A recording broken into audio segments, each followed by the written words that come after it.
They stole Africa's heart in broad daylight. Not diamonds smuggled in shadows, not oil siphoned through secret contracts, but gold, pure and priceless, ripped from Burkina Faso at a European port. No trial, no accident, just raw power, stamped with Washington's seal. And then came Trump's voice, cold as iron. If Africa wants access to global markets, it must pay its dues. In Ouagadougou, those words struck like lightning. This was not a debt dispute. This was an open robbery. Gold mined by Burkinabe hands, meant for schools, hospitals, food, hijacked and locked away as collateral for loans no farmer had signed, no teacher had approved, no child had ever seen. The streets erupted. Mothers shouted, "Whose gold is it? Ours or theirs?" Youths raised banners. "Our wealth is not your guarantee." And in the palace, Captain Ibrahim Traoré stood unshaken, his voice cutting through the storm. "If we bend today, there will be nothing left to stand on tomorrow." Stay with us, because this is not just another headline. This is the battle for Africa's soul. Subscribe and walk with us for an Africa that will never bow again. The news broke not with a whisper, but like a hammer against glass. A shipment of gold, valued at hundreds of millions of dollars, had been seized before it could ever leave Europe. No accident at sea, no clerical mistake. It was politics. Brutal, calculated, unapologetic. At the center of it all was Washington, leaning hard on its European allies to send a message to the Sahel. Africa may dig its own gold, but it cannot control its destiny. In the press room, Trump did not bother with diplomacy. If Africa wants access to global markets, it must pay its dues, he declared. To Western ears, it was a lesson in order. To African ears, it was a declaration of war. The gold was meant to fund Burkina Faso's schools, hospitals, and food security projects. Instead, it was frozen, treated as collateral for debts tied to the International Monetary Fund. Debts inherited from colonial regimes, debts that had already drained far more than they had ever given. Inside Ouagadougou, shock turned swiftly to fury. Crowds surged into the streets, chanting words that burned hotter than the Sahel sun. "They steal in daylight and call it law." A farmer, his hands calloused from years in the fields, told a local radio station, "We never signed those loans. Why should our gold pay for them?" A teacher added, "If they keep our gold, they are keeping the future of our children." President Ibrahim Traoré sat before his cabinet, the weight of history pressing on his shoulders. Some ministers urged caution. "Perhaps we can negotiate the release," one suggested nervously. "Offer repayment schedules. Seek compromise." But others shook their heads, their silence speaking louder than words. Traoré finally rose, his voice measured but fierce. "They want us to bow," he said. "They want us to pay debts we did not choose, with gold mined by our blood. If we bend today, there will be nothing left to stand on tomorrow." His words rippled through the room, awakening something that had long been buried, the recognition that this was not about finance. This was about sovereignty. Western media quickly painted the crisis as instability. European commentators shook their heads, calling Burkina Faso reckless. CNN's panels spoke of fragile governance. Yet inside Africa, the people saw something very different. They did not see chaos. They saw courage. They did not see instability. They saw defiance. On WhatsApp groups, on crackling radios, and through loudspeakers in the markets, the story spread. This was not piracy. This was not a storm at sea. This was deliberate seizure, a calculated act of humiliation dressed up as law. Mothers who struggled to buy bread shouted in protest. Youths painted banners that read, "Our gold is not your guarantee." Miners marched into the capital carrying their tools aloft, not as instruments of labor, but as symbols of resistance. The seizure was meant to break Burkina Faso. Instead, it lit a fire. The nation's grief turned into unity. The insult turned into a question of survival. And Ibrahim Traoré, far from shrinking into the shadows, began to see something larger emerging from the anger. This was no longer about one shipment of gold. It was about Africa's right to control its own tomorrow. What began as murmurs of outrage soon erupted into a chorus that shook Ouagadougou to its foundations. The gold shipment's seizure was no longer just a story in the newspapers. It had become a wound that every citizen could feel, a wound that demanded a voice. Farmers abandoned their fields to join demonstrations in the capital. Miners, still in their dusty overalls, marched with hammers raised high, the very tools of their labor transformed into weapons of symbolism. Students poured out of the universities, staging sit-ins that paralyzed campuses with chants of, "Our gold is our future." The anger spread like wildfire across radios, WhatsApp groups, and street loudspeakers. Mothers, weary from years of struggling to buy bread, shouted in defiance, "Whose gold is it, ours or theirs?" Their voices mingled with the slogans painted on city walls. Africa is not collateral. At night, the markets that once buzzed with bargaining now echoed with speeches, poems, and songs of resistance. Even soldiers in the barracks whispered among themselves, if they can seize gold, what will they seize next? In living rooms and street corners, the debate took on a new intensity. Some citizens feared that defying Washington and Brussels would mean famine, sanctions, and deeper poverty. Others argued that dependence was already starvation, by another name. A retired school teacher summed it up in a town hall meeting. They have taken from us for decades. If we fear to resist, we will fear forever. But if we resist now, at least we resist for ourselves. Western media tried to twist the moment. CNN framed the protests as signs of instability. European commentators scoffed at the defiance of a landlocked, resource-dependent country. They called it reckless, irresponsible, even suicidal. But the African streets told another story. People were not confused. They were not panicked. They were awake. Across the continent, from Dakar to Dar es Salaam, the news of the gold seizure ignited a sense of kinship. It was not just Burkina Faso's gold that had been stolen. It was Africa's dignity. Social media lit up with hashtags in French, English, and local dialects, declaring, "Not collateral, not ransom. Our wealth, our right." Ibrahim Traoré, seeing the fire rise, understood that leadership in this moment meant more than political calculation. It meant standing as the voice of a continent. Addressing a packed crowd outside the presidential palace, his voice carried above the chants, "They think we will kneel. They think our wealth belongs in their vaults. But I tell you, this gold is not their guarantee. It is our children's bread, our elders' medicine, our land's dignity, and we will not surrender it." The crowd roared, their anger tempered into resolve. In that moment, something extraordinary happened. The humiliation that was meant to fracture the nation instead fused it together. The betrayal that could have sparked despair instead became the tinder of unity.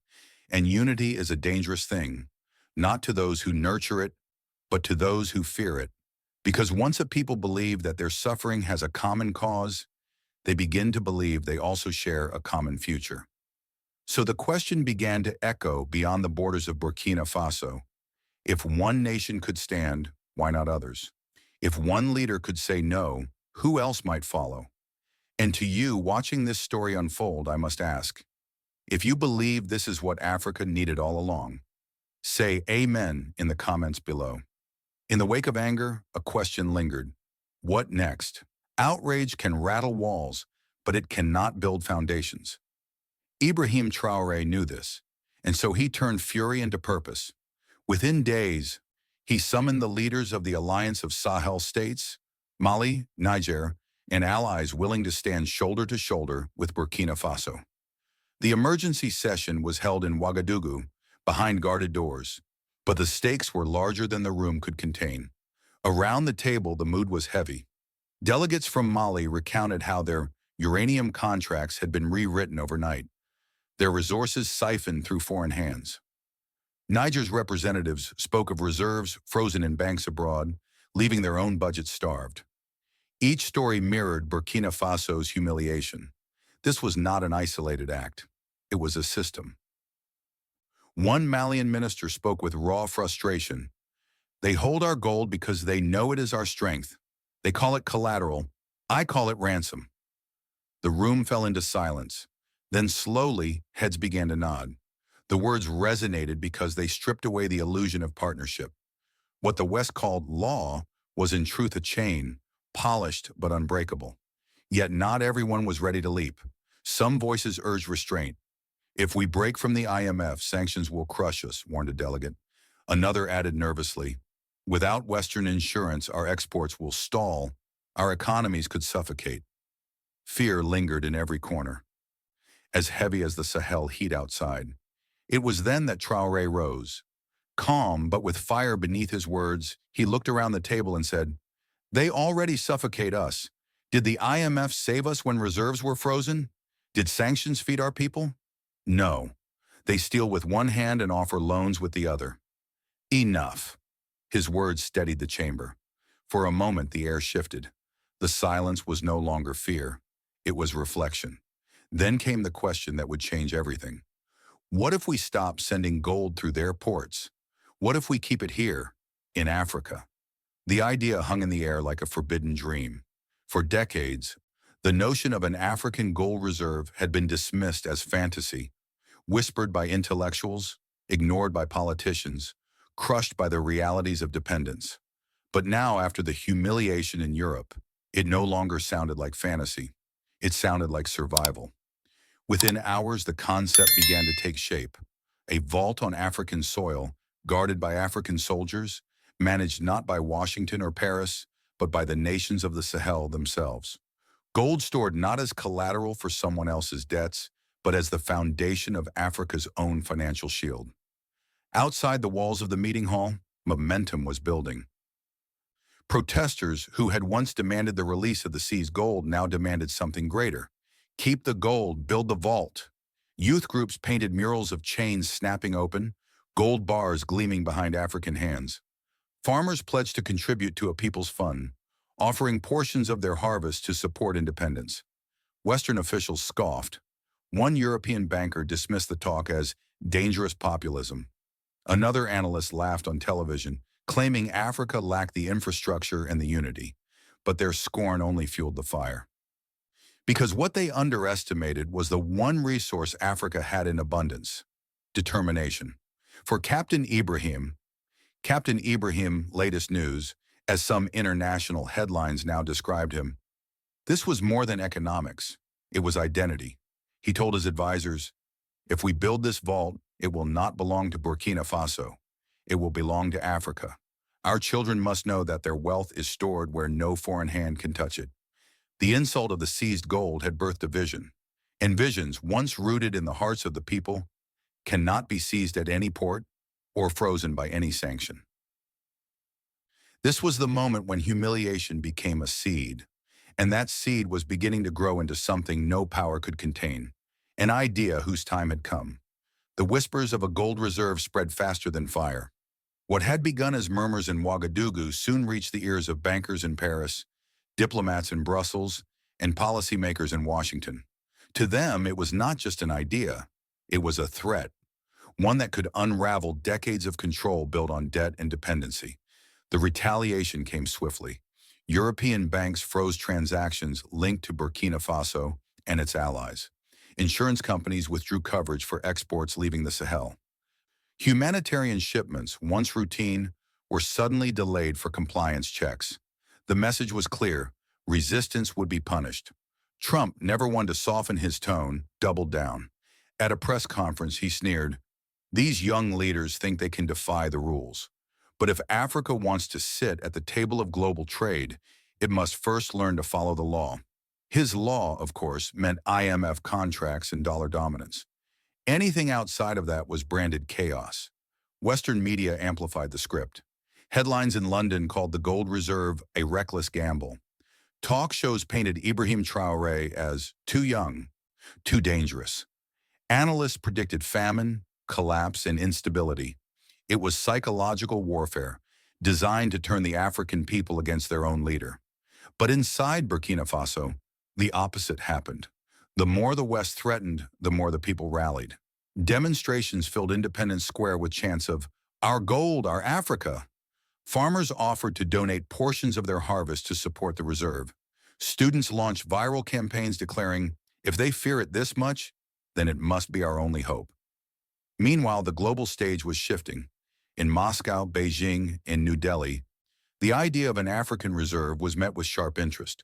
Within weeks, envoys from BRICS arrived in Ouagadougou carrying quiet offers: direct gold purchases, refining technology, and access to markets untouched by Washington's grip. For the Sahel, it was a lifeline.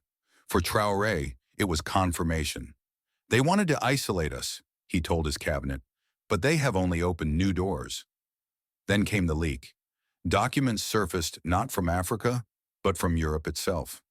A whistleblower released internal memos from a major bank in Brussels, revealing what many had long suspected.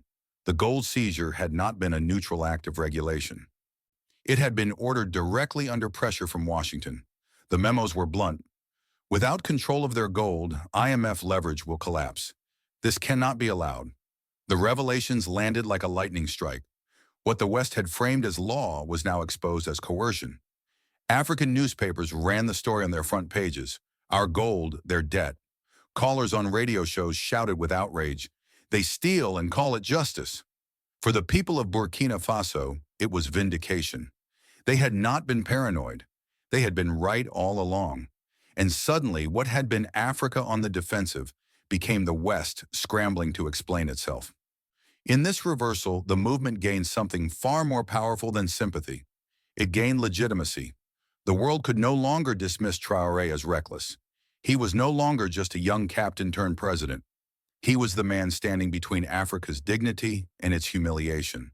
And that was when the struggle shifted from survival to triumph. Burkina Faso's latest news was no longer just about a seized shipment. It was about a continent awakening to the truth.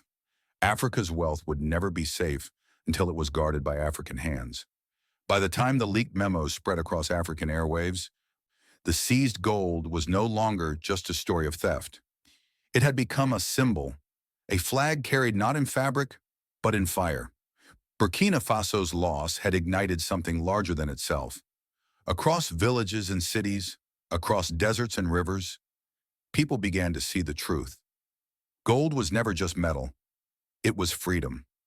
In Ouagadougou, Ibrahim Traoré stood before miners, their hands still caked with the earth they had dug. His words cut through the dry Sahel air. "You are not digging for Paris. You are not digging for Washington. From now on, your work will build Africa's strength."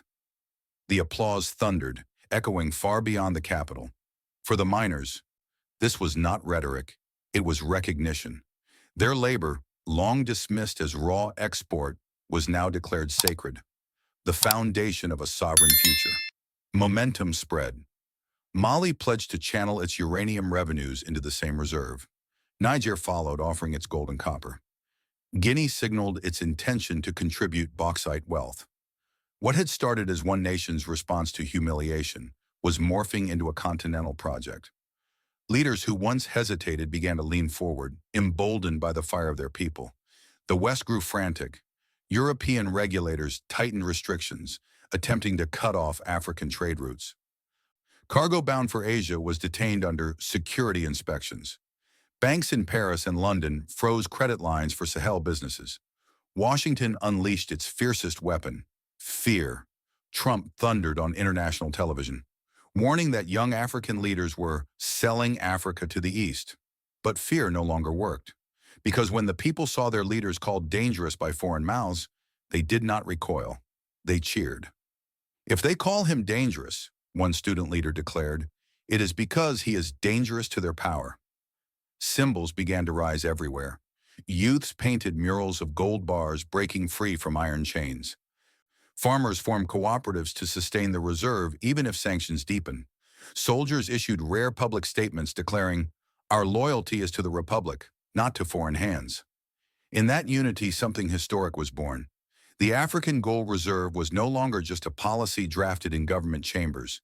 It was alive in the chants of demonstrators, in the art on the walls, in the determination of miners, farmers, and students. For Traoré, it was the fulfillment of a truth he had carried since the first day he wore the uniform. Sovereignty is not declared, it is defended. And now the defense was collective. At the AES summit, beneath a sea of flags, he delivered the words that would be remembered across generations. "They thought our gold was collateral, but it is not collateral. It is freedom, and freedom does not beg. It builds. The crowd erupted, and for the first time in decades, Africa did not feel like a market or a debtor or a pawn. It felt like a continent waking up. Yes, the blockade remained. Yes, sanctions continued. But something more powerful than sanctions had been unleashed. Conviction. And conviction, once born in the hearts of a people, is harder to crush than gold is to seize. The West had tried to bury Africa in shame. Instead, they had planted a seed, and that seed was growing into unity, into resistance, into the unshakable belief that Africa's tomorrow could belong to Africa itself. The containers never came home. Burkina Faso did not recover its seized gold, but in losing it, the nation gained something the West could never contain, a symbol. Gold became more than metal. It became fire. It became unity. It became the proof that Africa's freedom cannot be measured in dollars or locked in vaults overseas. Across the Sahel, miners raised their tools not as instruments of labor, but as banners of defiance. Farmers pledged their harvest to sustain independence. Students painted murals of chains breaking, gold shining free beneath African hands. Soldiers declared their loyalty not to foreign powers, but to the Republic. And at the Alliance of Sahel States, Captain Ibrahim's words rose above a sea of flags. They thought our gold was collateral, but it is not collateral. It is freedom. And freedom does not beg, it builds. The crowd roared, and for the first time in generations, Africa's heartbeat echoed as one. Not a whisper of dependence, but a thunder of defiance. So I ask you, if one nation can stand, why not a continent? If one leader can say no, who else will rise to say yes? Yes to dignity. Yes to sovereignty. Yes to Africa rise.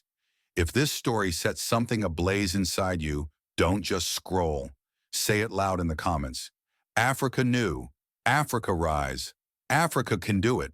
Like, share, subscribe, because they buried our history in silence. Now together we speak the future out loud.